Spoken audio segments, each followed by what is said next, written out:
Hey everyone, my name is Sean Cecil from the Oculus Institute, and today we're going to talk about how we can use your authentic values to hone in on the perfect career for you. Okay, so over the past couple weeks, we've talked about various psychometrics. We talked about the DISC assessment, we talked about the motivators assessment that help you get in the right ballpark of the careers that are going to work for you versus the careers that won't.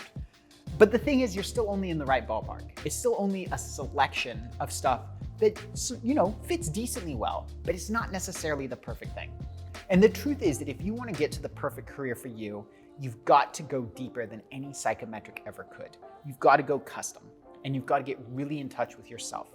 And the thing that I found that is the most useful for this is what I call the totem pole of authentic values. So let's talk about what a value is, right? Make some distinctions there. Talk about the whole totem pole process, and then talk about what's needed to actually build that totem pole correctly. So first off, what is a value? So value, the way that I'm determining it here, is an outcome that you want in your life, right? It is not the same as a virtue. So a value might be something like truth. I value truth. I believe truth is good. I want to give truth. I want to receive truth. An outcome might be something like freedom. I want to have flexibility and autonomy and the ability to go do things. That is not the same as the way people will sometimes use the word value in terms of this is how you should behave. So if somebody says courage, that's not a value, that's a virtue. That's a way that you should behave to live a good life and to do well in the world. And that's great, right? There's nothing wrong with virtues, but this is not what we're talking about here, right? People say accountability, okay, yeah, sure, right? You should be accountable for your actions. But if this is you should behave this way, right? Then that's a virtue, that's not a value. Right? So now that we know what we're talking about in terms of values, we're looking for these outcomes. What you want to do is you want to go put them into a totem pole. Now, I like to have people, one thing you cannot do is you cannot go search values on Google or whatever. This can't be something that comes from anywhere else. It has to come from you. And the way you want to generate these values is you want to be thinking about, what do you spend your time on? What do you spend your money on? What do you spend your energy on? What do you think about a lot? What do you spend your thoughts on? Right? What are the things that you enjoy doing versus the things that you do because you resent them and you feel you have to do them, right? The things you choose to do instead of the things you have to do. These are all things that will get you towards your values. Now, once you've done that, you've got a couple things that you've got to do to filter it before you put them in the totem pole. The first thing you've got to do is you've got to filter out all the values that come from other people instead of coming from you. So this is all the stuff that maybe you put your time on, maybe you put your energy on, maybe you think about it, but you're doing it because you feel you should. You're doing it because other people have told you that that's the way you should be. That's how you ought to be. Those are not authentic. Those need to be eliminated. The second thing that you need to filter out is you need to filter out anything that is fear-based or moving away from. Right? So if people say, oh, well, a value of mine is not having this. Okay, that's an avoidance. That's not a value. That's not something you're going to. That's a past wound that you're trying to steer away from. That's not the same thing. And sometimes it can be tricky because people can be like, financial security. That's something I'm moving towards, is financial security. But very often, that's really just them moving away from fear of being broke. Right? So if it's colored by fear, if there's a tension there, if when you think about it, you feel a tightness in your chest, then that's not a real value then. That's actually a moving away from. That's an avoidance, that's a wound. And so you want to filter that out as well. So once you've filtered out the inauthentic values and once you've filtered out the stuff that's a moving away from modality, now you take what's left and you should have anywhere between 5 and 10. And you try to rank them on a totem pole with the most valuable at the top and the least valuable at the bottom.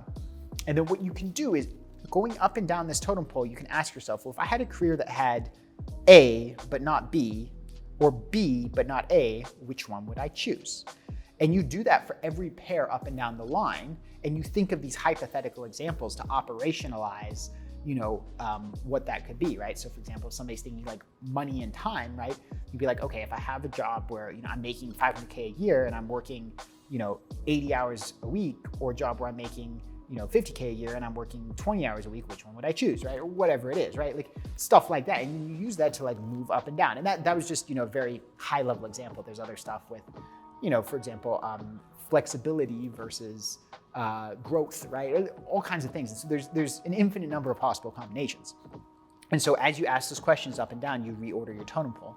And now once you have this totem pole of values, you can use that to make decisions in your life, for all of your life, but especially also in your career. Because now you can combine that with the disc, you can combine that with the motivators, you can see what meets all your top values, and then you just have to come together and get creative for something that hits all of those different things, and you've got a career that is custom suited to you. Now, how do you get to the point where you do this? Why aren't more people doing this and finding their perfect career? Well, the unfortunate truth is that you can't just make your totem pole of values without doing internal work. I don't know how much internal work you personally have done. I mean, I have people in my audience who are, on their way to practically being enlightened, and I have people who are, struggling to function to get through a day, right? It's a very broad audience.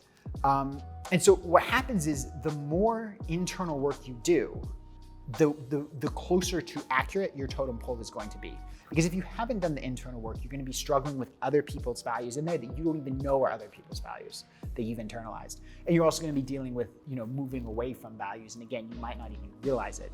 And so I normally have my clients go through, I shouldn't say normally, for every client who does high ticket coaching to help find their career purpose with me, they go through a 3 to 6 month deconditioning process of very intense internal work to get all of this stuff out. That way, when we go and we do their totem pole of values, we can have faith that this is, very, very, very close to the accurate thing, if not entirely the accurate thing.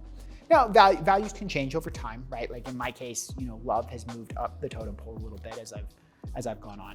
But the more internal work you do, the less change you're going to see.